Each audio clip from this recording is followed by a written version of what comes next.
Olá, seja bem-vindo a mais um capítulo do Mundo Corporativo, que hoje se dedica à oratória, à comunicação, como falar bem em público, como conversar com seus parceiros na escola, na profissão, no escritório, quem sabe até mesmo dentro de casa. Sim, porque a comunicação passa por tudo isso. E quando nós falamos aqui, tratamos de falar bem em público, estamos falando disso também.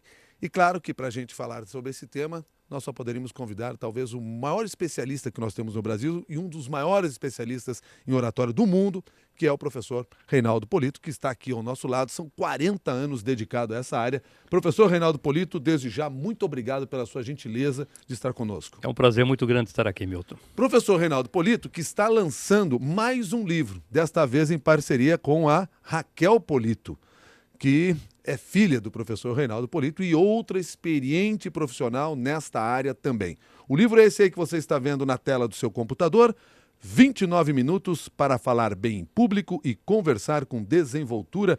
Livro este publicado pela editora Sextante. E claro que traz aqui uma série das dicas sobre as quais nós estaremos conversando hoje. Professor Reinaldo Polito, a comunicação eu apresentei como fazendo parte de quase todas as nossas relações na vida. É assim mesmo? Sem dúvida nenhuma. Às vezes a pessoa diz assim, mas essa história de oratória, falar em público, eu não vou ser advogado, não vou ser político, imaginando que, com uma ideia antiga de que só esses profissionais é que se apresentavam falando em público. Na escola hoje, por exemplo, o garoto e a garota têm que fazer as apresentações dos seus trabalhos. Se não se sair bem, pode ter um problema com a nota. Chega no final do curso, vai defender o TCC e a apresentação vai fazer parte da avaliação. Saiu da escola, começa o processo de procura de emprego, participando de entrevistas, dinâmicas de grupo. E quando alguém participa desse processo, Milton, ele está participando com outros jovens com mais ou menos a mesma qualificação que ele tem. Quem é que se destaca? Quem for mais articulado, mais comunicativo, mais persuasivo. Entrou no mercado de trabalho. Vamos pegar um exemplo clássico que é o engenheiro. O engenheiro, pela formação técnica, ele consegue crescer rapidamente nos estágios iniciais da hierarquia. Quando ele passa da supervisão, quando ele chega na gerência, na diretoria, o que ele menos vai usar é engenharia, porque ele precisa participar de reuniões, ele precisa apresentar projetos, apresentar propostas, ele precisa motivar grupos, ele precisa conceder entrevistas. A carreira dele vai depender muito mais da comunicação do que todo o conhecimento técnico de engenharia que ele adquiriu. Então você veja que a vida inteira nós usamos a comunicação. E os profissionais já têm consciência disso, do quanto a comunicação pode ser um diferencial nas suas capacidades, nas suas competências? Hoje mais do que antigamente. Se você for, por exemplo, na minha turma do sábado, na minha escola, pela manhã, aquilo parece um jardim da infância. A garotada com 22, 23 anos, faca nos dentes, alguns encaminhados pelos pais que dizem o seguinte: eu não gostaria que você sofresse o que eu sofri, porque ele sofreu muito na carreira profissional dele por não ter uma comunicação bem desenvolvida. E gostaria que o filho não passasse por isso. E outros que já percebem por si mesmo que se não tiver comunicação, ele vai truncar a carreira dele. Quais são as características necessárias para que se tenha uma boa oratória? Falar em público é uma extensão daquilo que nós fazemos no dia a dia. A pessoa que vai para a frente de um grupo tentando ser diferente, ele já começa errando, porque ele perde a naturalidade. Então a naturalidade é um dos pontos mais importantes. Se alguém conseguir, diante de um grupo, falar como se estivesse conversando de uma maneira animada, com as pessoas da família, com os amigos mais próximos, ele terá dado um passo importante para ter eficiência na comunicação. Mas não basta só falar com naturalidade, porque quando nós falamos, nós queremos envolver as pessoas, fazer com que elas participem da nossa causa, ajam de acordo com a nossa vontade. Por isso, além da naturalidade, é preciso falar com energia, com disposição, com entusiasmo. A vida não tem espaço para gente morninha, é preciso falar sempre com muito envolvimento.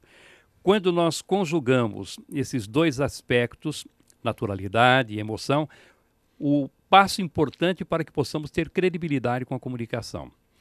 E um ponto importantíssimo, Milton, é que a pessoa, quando desenvolve a comunicação, por exemplo, usa bem a sua voz. O que é usar bem a voz? Ah, é ter uma voz bonita? Não, tem voz de taquara rachada por aí que consegue ter sucesso. É importante que a voz tenha personalidade.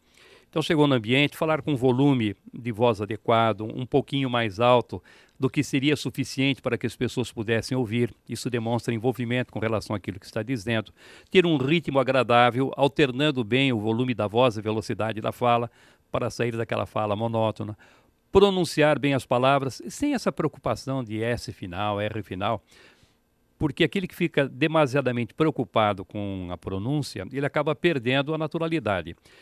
O importante é o limite, o importante é a fronteira. Onde é que está o limite da dicção? Na compreensão do ouvinte. Se nós falarmos e as pessoas conseguirem entender as palavras que estamos pronunciando, a dicção cumpriu o seu papel.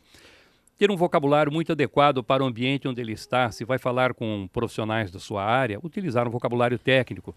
Se vai apresentar um trabalho acadêmico, um vocabulário próprio para a academia. Se ele vai conversar com os amigos, tem que ser um vocabulário solto, próprio para quem está tomando um chopinho, contando umas histórias. E uma postura correta, uma gesticulação harmoniosa, saber que o semblante é importante, ele não nos pertence quando estamos falando, ele pertence aos ouvintes, então tem que ser um semblante arejado. E ter uma boa estrutura de fala, como iniciar, preparar, desenvolver e concluir a sua apresentação. Deixa eu pegar algumas das partes sobre as quais o senhor falou. Logo no início o senhor disse o seguinte, que nós temos que ser natural. Isso. Mas a maior parte de nós, quando vamos para frente de um grande público, vemos aquilo como um momento artificial. Como é que eu consigo ser natural diante de uma situação aparentemente artificial? Porque nós não estamos a todos os momentos da nossa vida conversando com grandes públicos. É verdade. Mas eu conversei com você antes do programa e você veio para cá e não houve nenhuma mudança no seu comportamento. A mesma naturalidade que você estava apresentando na nossa conversa, você trouxe para cá. Então veja como isso é possível na comunicação. Quando o meu aluno está na tribuna fazendo o seu exercício e percebo que ele está sendo artificial, eu interrompo e pergunto a ele o seguinte: é assim que você falaria com seus amigos em casa? Ele fala não. Falei, então você vai acertando o foco da conversa até que você consiga falar em casa. Porque quando ele consegue essa comunicação mais espontânea, ele conhece o ritmo da fala dele, ele conhece a gesticulação, ele conhece a pausa que faz, ele tem o domínio daquilo que está fazendo. Quando ele se torna artificial, ele tem que interpretar um papel, viver uma personagem. Se sente inseguro, lógico que aí não vai ter eficiência.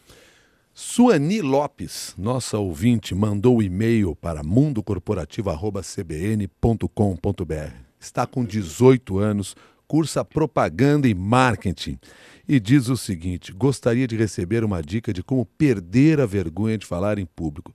Sou uma pessoa muito envergonhada e escolhi seguir uma área em que não se permite ser envergonhado. Tenho uma grande facilidade para falar, lidar com as pessoas, mas em apresentações em que só eu sou o centro, já não consigo falar com facilidade. Solução para isso, professor Polito? Sem dúvida. 90% das pessoas que me procuram por esse motivo, porque têm medo de falar em público. E não são pessoas de 18 anos apenas. Eu recebo lá presidentes de grandes empresas, vice-presidentes, e eles não se conformam. Como é que eles ocupam uma posição tão importante, como é que eles conseguem um resultado tão excepcional e ficam com medo de fazer uma apresentação numa reunião às vezes. Isso não combina com o cargo dele. Agora, com 18 anos, essa é uma idade maravilhosa para tirar esse problema da frente, porque com 18 anos vai eliminar muitos vícios e defeitos que seriam conquistados ao longo da vida e depois fica mais difícil para retirar. Por que uma pessoa tem medo de falar em público? Primeiro, porque não conhece o assunto com profundidade. Então, precisa estudar muito. Se você vai fazer uma apresentação de 15 minutos, você precisa ter pelo menos meia hora de matéria. Tem que sobrar matéria. Você tem que estar seguro que não vai chegar num determinado momento e fala, puxa, acabou o tempo, eu não sei mais o que falar. Então, tem que ter matéria sobrando. É preciso saber organizar bem o pensamento. Essa matéria que possui essas informações, como é que você vai iniciar a sua apresentação? Cumprimentando as pessoas, agradecendo o convite que você recebeu para estar ali, informando qual é o assunto que você vai desenvolver. Isso em poucos segundos você consegue fazer. Normalmente, quando nós fazemos uma apresentação, nós fazemos para dar soluções a determinados problemas. Então, esclareça qual é o problema que você pretende solucionar. Em seguida, dê a solução ao problema, conte uma pequena história para ilustrar aquilo que você disse e um encerramento pedindo para que as pessoas reflitam ou ajam de acordo com a sua proposta.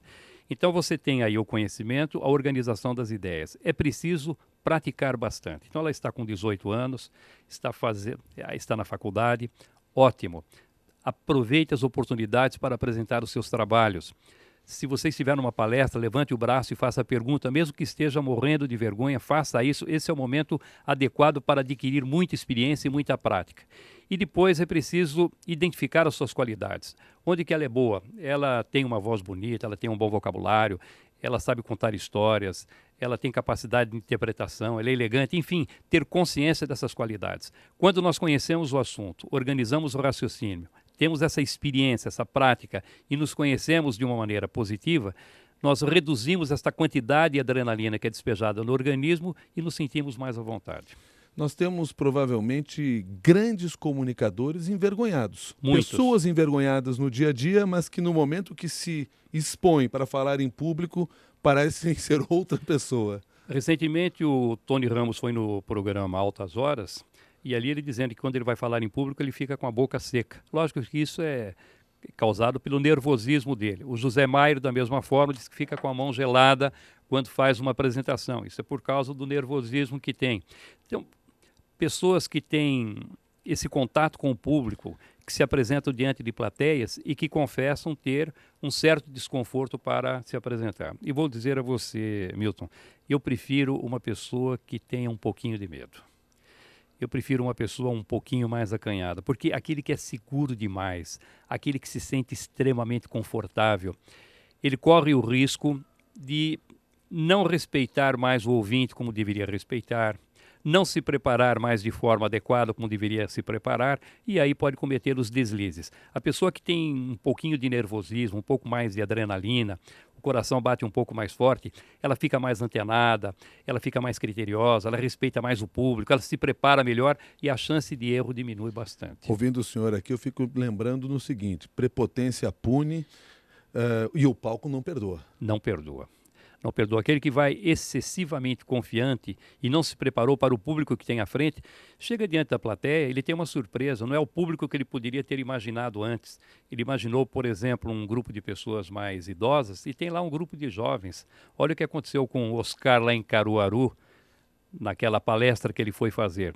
De 2.000 pessoas, 600 se retiraram quando ele foi fazer a apresentação. Por quê? Porque ele não adaptou naquele momento a mensagem, a maneira de se apresentar àquele público que estava à sua frente.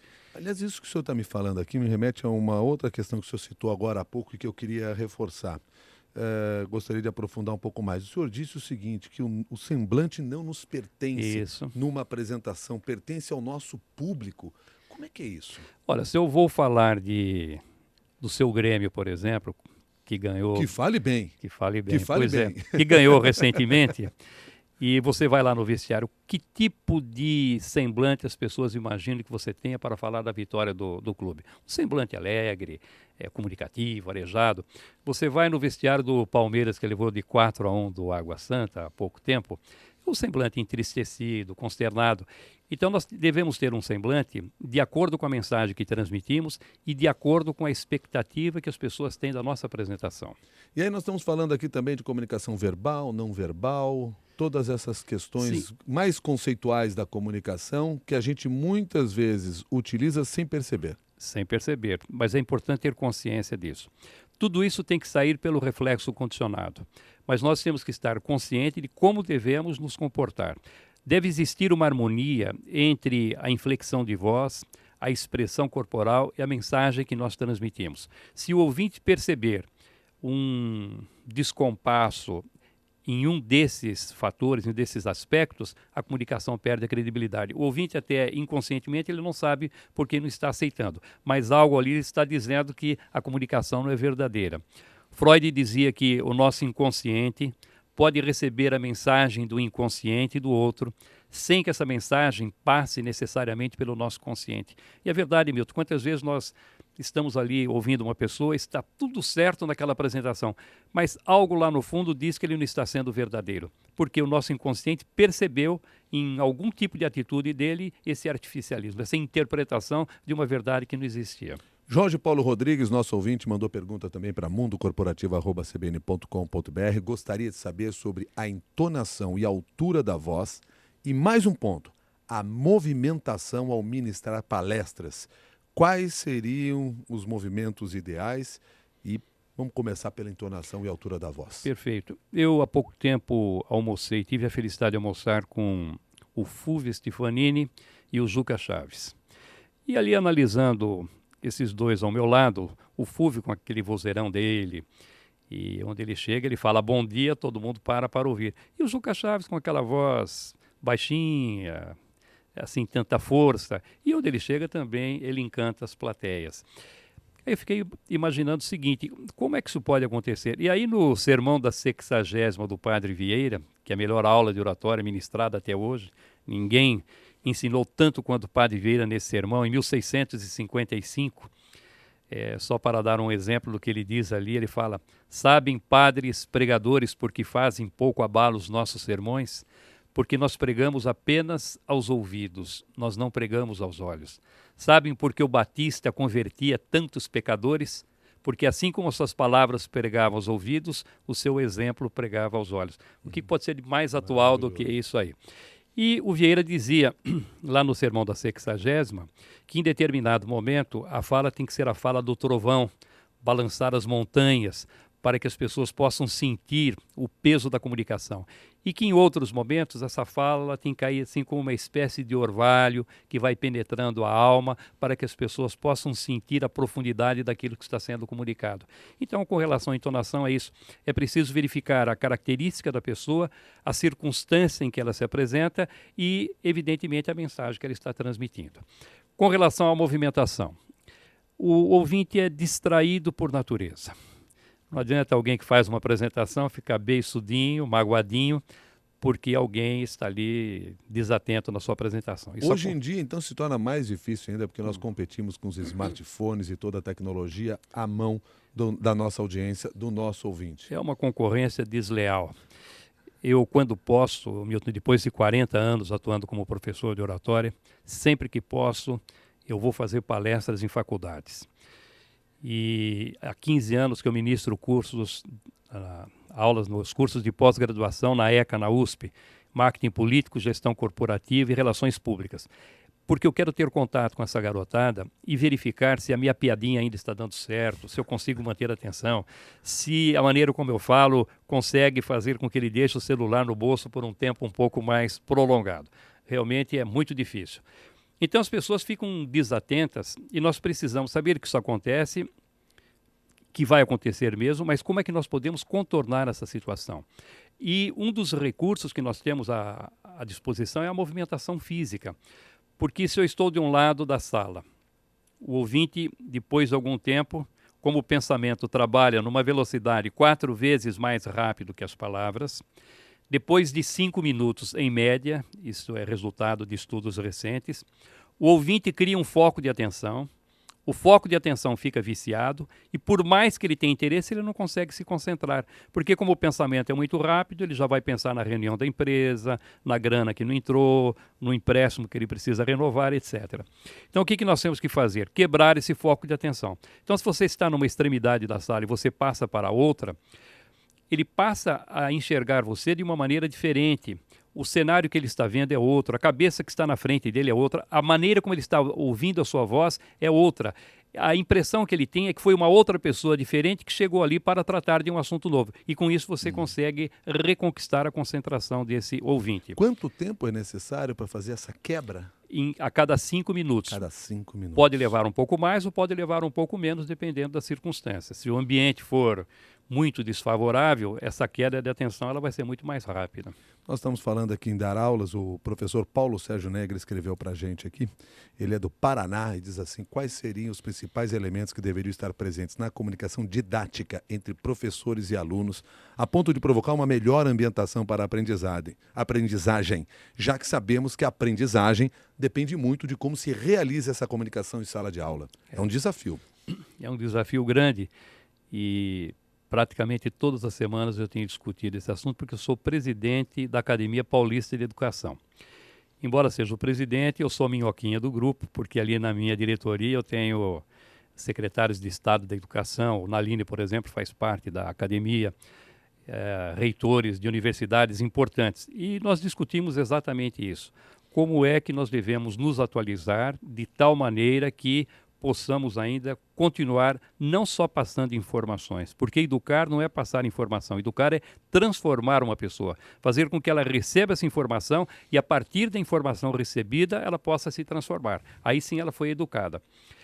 O professor ele precisa estar muito atualizado. Por exemplo, eu estava vendo você com celular, utilizando todas as mídias, interagindo aqui e ali, completamente atualizado com tudo aquilo que está acontecendo. Você imagina um professor em sala de aula desatualizado com a tecnologia.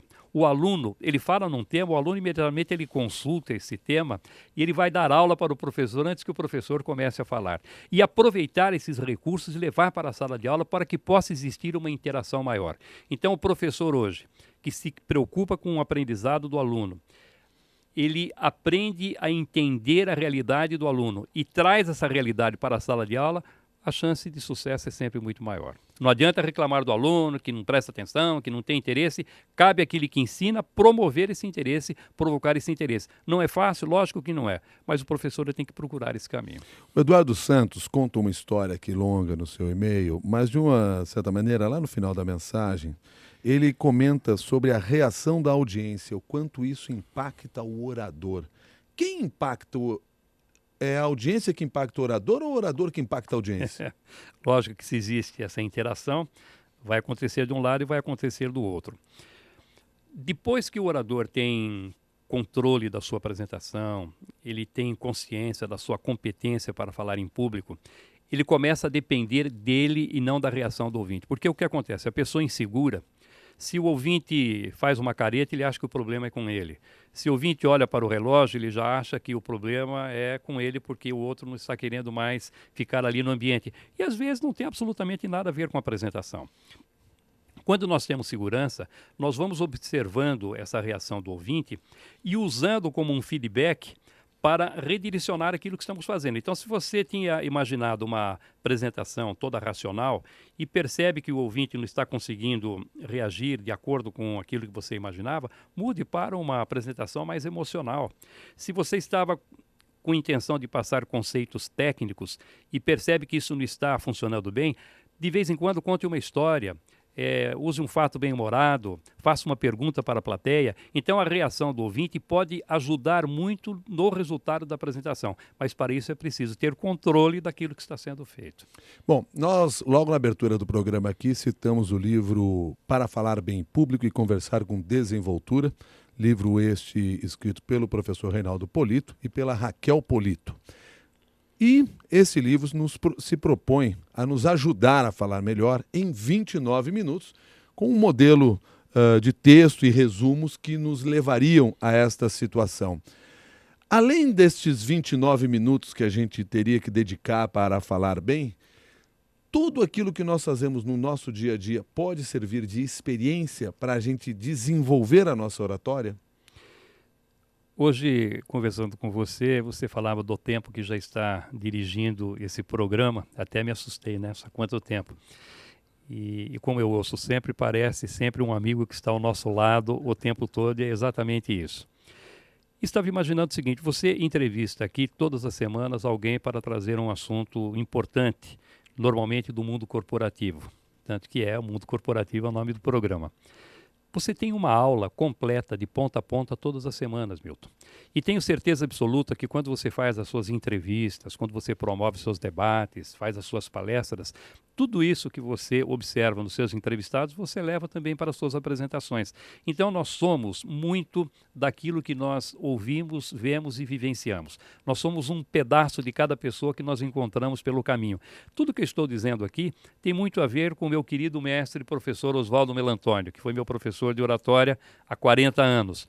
E aprendi muito com o professor Melantônio. Então, hoje eu estou dizendo, sai de dentro, essas informações são minhas, mas evidentemente que elas foram aprendidas ao longo da minha vida, principalmente com ele.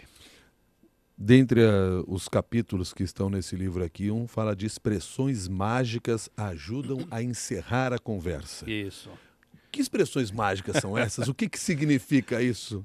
As pessoas às vezes terminam uma apresentação e você tem a impressão de que elas vão continuar falando. E isso não ocorre normalmente por causa da mensagem, ocorre normalmente por causa da inflexão de voz utilizada. Quando chegar no final e você perceber que a inflexão de voz não foi adequada para aquele encerramento, ao invés de dizer, era isso que eu tinha que dizer, muito obrigado, terminar de uma forma tão vazia, algumas expressões podem ser utilizadas. Portanto, assim sendo, dessa forma, com isso, assim eu espero que...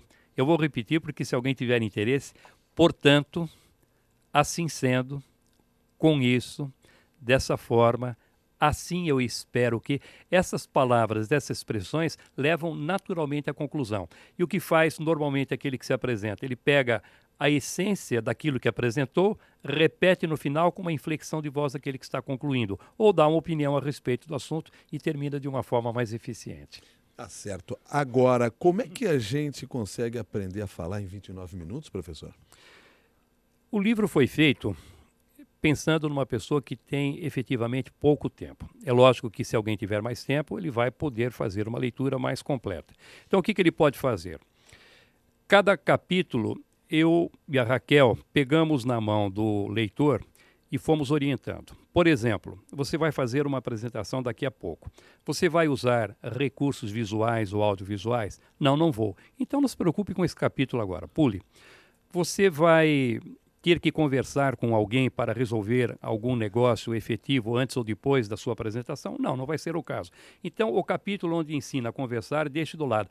Você vai elegendo os capítulos que são essenciais. Aí você começa a leitura.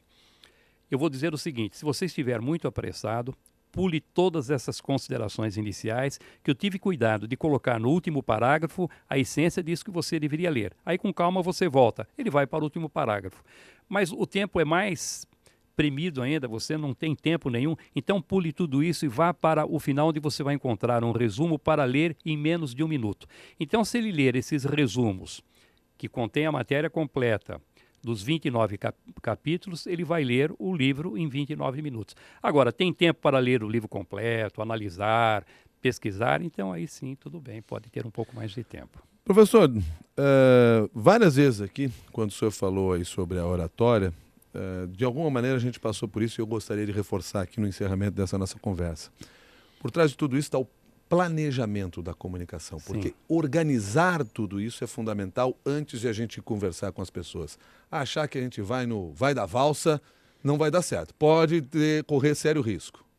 Não pode ter preguiça, Milton. Não pode ter negligência. Você vai para uma reunião, por exemplo, você tem que saber com quem você vai falar nessa reunião, que tipo de resistência você vai encontrar, saber se essa resistência é com você ou se essa resistência é com relação ao assunto que você vai apresentar. A estratégia é diferente. Você vai fazer a apresentação para os conselheiros da empresa. Como é que você pode, diante de pessoas que não têm paciência, que exigem objetividade, querer contar o projeto inteirinho de ponta a ponta vai ser um fracasso. Então, diante dessas pessoas, sabendo que a característica é essa, o que é que você vai fazer? O projeto é esse, custa tanto, leva tanto tempo para ser implantado e vai nos proporcionar essa rentabilidade. Provavelmente, qual vai ser a pergunta do conselheiro? Mas como foi que você chegou a esses números? Aí você conta tudo aquilo que você queria contar. Então, você tendo planejamento com relação ao que você vai dizer, ao tipo de ouvinte que você vai enfrentar e o objetivo que você tem na apresentação, a possibilidade de sucesso é sempre muito maior. O senhor tem 40 anos de experiência. O senhor ainda planeja suas palestras? Planejo as minhas palestras. Por exemplo, a minha aula de apresentação. Nós temos aulas de apresentação gratuitas na nossa escola. São 10 aulas de apresentação a cada começo de curso. São 3 cursos por ano, são 30 aulas de apresentação. Milton, se você for lá no dia em que eu estou ministrando essa aula, meia hora antes você vai me encontrar sentado no fundo, no escurinho, refletindo, meditando, planejando aquilo que eu vou dizer de acordo com o que eu estou observando no ambiente. Todas as vezes eu faço isso. E falo mais, o dia que eu deixar de fazer isso, de planejar, de me preocupar com aquilo que eu vou dizer, provavelmente minha hora já terá passado. Enquanto eu me preocupo, eu tenho certeza que eu estou no caminho certo. Professor Reinaldo Polito, quero agradecer pela gentileza de o senhor estar conosco aqui no Mundo Corporativo, trazer parte deste conhecimento adquirido nesses 40 anos e deixar o convite para que você que está nos acompanhando no Mundo Corporativo conheça um pouco mais sobre esse tema, lendo 29 minutos para falar bem em público e conversar com desenvoltura, da editora Sextante, livro este escrito pelo professor Reinaldo Polito e pela Raquel Polito. Professor Reinaldo, até uma nova oportunidade. Um bom dia para o senhor. Muito obrigado, foi um prazer muito grande, Milton. E a você que nos acompanhou aqui ao vivo no Mundo Corporativo, nosso agradecimento também. Lembrando sempre que a nossa ideia é que este conhecimento se amplie, chegue a outras pessoas. Então compartilhe com seus amigos, compartilhe nas redes sociais. Se quiser, você pode ir até a nossa página lá no LinkedIn, no Mundo Corporativo da CBN. Tem um grupo lá, Mundo Corporativo da CBN. Você pode publicar o seu texto lá, se quiser. É a maneira de fazer com que o conhecimento vá além. Muito obrigado e até o próximo capítulo.